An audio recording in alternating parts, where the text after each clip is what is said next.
Qu'avez-vous regardé cette semaine Lundi soir, j'ai regardé des femmes, des vraies. Elles sont françaises, elles sont riches, elles sont amies et voisines et vivent dans le quartier le plus select de Los Angeles, Beverly Hills. Voitures de luxe, maisons grandioses, personnel à leur service, avions privés, elles ne se refusent rien. What's the price? Quel est le prix? 19,500. Only? J'adore le luxe, le vrai luxe. Les vrais Housewives, c'est le titre, on ne commente pas tout de suite. Après, si vous voulez, Alice. Les vrais Housewives, c'est le nouveau docu-réalité que diffuse chaque lundi soir NT1, chaîne du groupe TF1. TF1, oui. Et puis vous connaissez certainement Desperate Housewives, évidemment. Donc là, c'est la télé-réalité qui s'inspire de la fiction. Ouais. Vous aurez peut-être remarqué même que c'est la même voix off que dans la version française de Desperate, parce que l'idée de cette émission adaptée d'un format américain, je le précise, c'est de suivre 5 copines qui vivent toutes à Beverly Hills. Fini la fiction, là on est dans la vraie vie, les vraies femmes, les vraies housewives, sauf que ces 5 femmes n'ont pas grand-chose de vrai, à part un vrai chirurgien esthétique, ça, il n'y a pas de doute. You know what? You barely aged a day. I did? Barely. Yes, because Barely it's a one Botox. day. Of course it's Oh, Botox. Botox. Yes.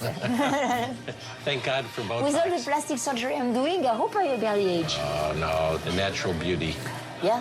Yep. The beauty of the art. Yep. Voilà, elle c'est Karine, Karine Jackson, certainement, parce que la ressemblance est frappante avec le roi de la pop.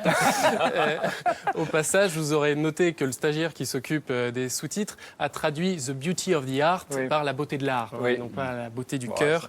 En même temps, c'est vrai que c'est une forme d'art, la chirurgie esthétique, un art qui a ses esthètes. Oh, j'adore les docteurs, parce que quand on voit ce qu'ils font, remettre un sein, il faut être balèze quand même. Et c'est des gens que je suis en admiration auprès d'eux. Que je suis en admiration. C'est des gens que je suis en admiration. Bon, Heureusement qu'il y a des petites phrases comme ça pour nous c'est pour ça réveiller qu'ensuite les stagiaires font des fautes de traduction.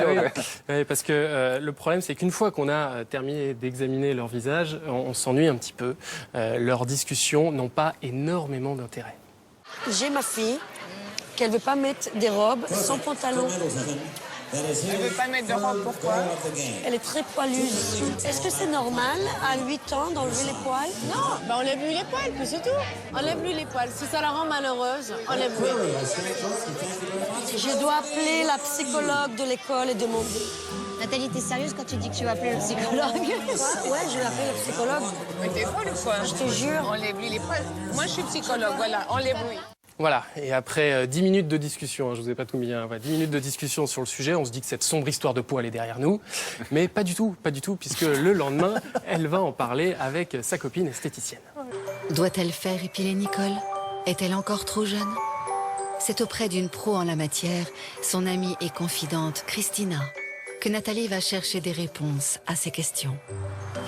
Voilà, donc là je vous passe les 10 minutes de discussion autour du poil. Ça continue. Passons directement au dîner. Moi, personnellement, quand j'étais petite, j'avais des poils sur les jambes. Et bon, j'étais très contente de me faire épiler. Je pense qu'un psychologue, elle va pas t'épiler les jambes. Et le problème de ta fille, elle a pas de problème. Elle veut juste pas avoir de poils sur les jambes. Mais c'est mon problème à moi, si j'ai envie de voir. Mais oui, c'est moi, le psychologue mais de tu nous as l'école. demandé un conseil. Alors ne nous demande pas un Mais il n'y conseil a pas si de c'est ton problème. Donc là je vous passe les 10 minutes de discussion autour du poil. Passons directement au dîner suivant.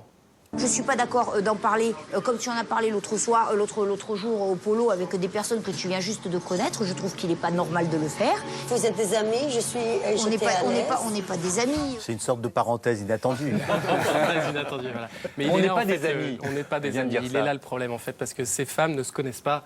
Elles ont été réunies par la production et contrairement à ce que nous vend la voix off tout le long du programme, ce sont des amies. Non, elles ne le sont pas du tout.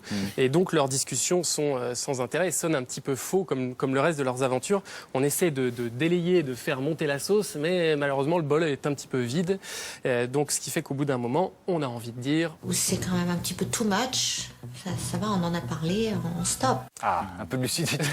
C'est too much. Est-ce que les téléspectateurs ont trouvé ça too much? Oui, ils ont dit stop. Apparemment, moins de 300 000 téléspectateurs, 1,5% du public. Il y a une tendance à la baisse d'une semaine à l'autre. Donc apparemment, j'étais pas le seul à m'ennuyer. On termine là.